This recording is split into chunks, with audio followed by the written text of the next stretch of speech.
Sometimes, when certain people are confronted with the consequences of capitalism, they try to spin it in a way that puts the responsibility of capitalism's crises and faults onto the notion of corporatism or crony capitalism. This is a very flawed and frankly dishonest position to have, as I will illustrate. This sort of argument is primarily centered on two things. First of all, a continuum fallacy, and second of all, idealistic notions divorced from actual material conditions. Let's say that X is capitalism and Y is corporatism. There is no definable point where X, capitalism, becomes Y, corporatism. Therefore, there is no difference between X and Y. Basically, the argument fails to answer or even consider at what point does capitalism become corporatism. What percentage of government-granted monopolies and bailouts, subsidies, and corporate lobbying must exist to turn an economy from capitalist to corporatist? Is it 49%, 51%, 35%, 1%?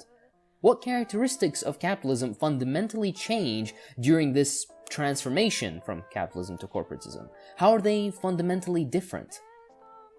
On top of this, it is idealistic and divorced from material conditions because the concept of true capitalism requires a historically non-existent petty commodity production economy. It ignores the evolutionary nature of capitalism and the complex organization of economy.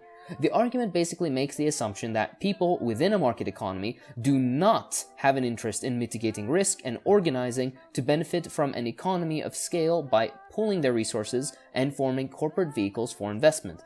It's against all historical and scientific evidence to claim that market competition does not entail the corollary that there will be a market winner who will do what is necessary to maintain their position, which includes lobbying with the government to get preferential treatment, coercive barriers against entry into the market from new competitors, etc. Even if you were to somehow bring capitalism more than a century back, when free competition did reign, you'd only be prolonging the inevitable. That is, the formation of monopolies, a natural trend of capitalist development, the use of the state to serve the interests of individual capitalists, groups of capitalists, or the capitalist class as a whole, etc. Whatever you do, these things will happen, and this is because these things are natural consequences of capitalism's development. Many large multinational corporations began as much smaller companies. The so-called free market is not some obstacle to monopoly, but rather a facilitator of monopolies. Every capitalist in any industry attempts to dominate the market. The very system demands they do so. There's no interest in playing fair in order to not crush the competition.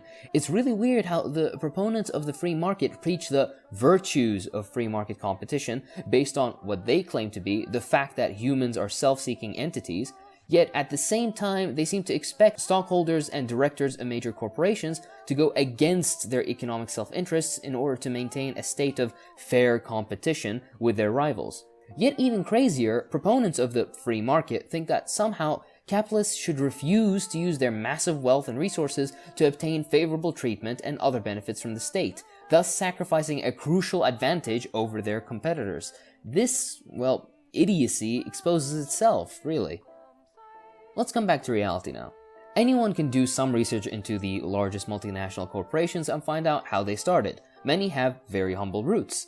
Capitalism is a mode of production, and like previous modes of production, it evolves over time. It does not disappear one day just because the state passes new regulations or removes old ones. It does not change into some kind of wrong capitalism just because lobbyists bounce favors with politicians. Were that the case, we could say that capitalism never existed at all.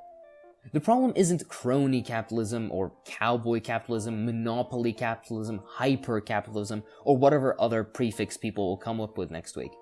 These conservatives and right-wing libertarians drastically underestimate the extent to which state intervention has been structurally central to capitalism as a historical system since its very beginnings. For example, the enclosure of open fields for sheep pasture in late medieval and early modern times, the parliamentary enclosures of common woods, waste and pasture in the 18th century, the colonial enclosure of land in the Third World and eviction of native cultivators, the engrossment of Third World mines and mineral resources, the enslavement of foreign and domestic populations. Nothing remotely resembling the modern concentration of economic power and wealth, or the model of corporate capitalism most people think of as normal nowadays, would ever have been possible without all these forms of state intervention. You can pair capitalism with any prefix, adjective, or noun as you see fit, but the internal contradictions, exploitation, instability, and absurdities don't lie in the words. They are all inherent features of capitalism, plain and simple. Any proposed solution to the inherent problems of capitalism, which essentially boil down to more capitalism, are eventually doomed to failure. I'll leave you with this last note. If these people who claim corporatism are honest and truthful, then let them answer this. Are all the great things we have nowadays given to us by capitalism then, or corporatism? Thanks for watching, and thank you so much for 2,000 subs. I apologize for being away for a while. Sadly, there will be more of that for the time being. No worries though, I'll still try my hardest to make more videos, and that's it. See you guys in the next one.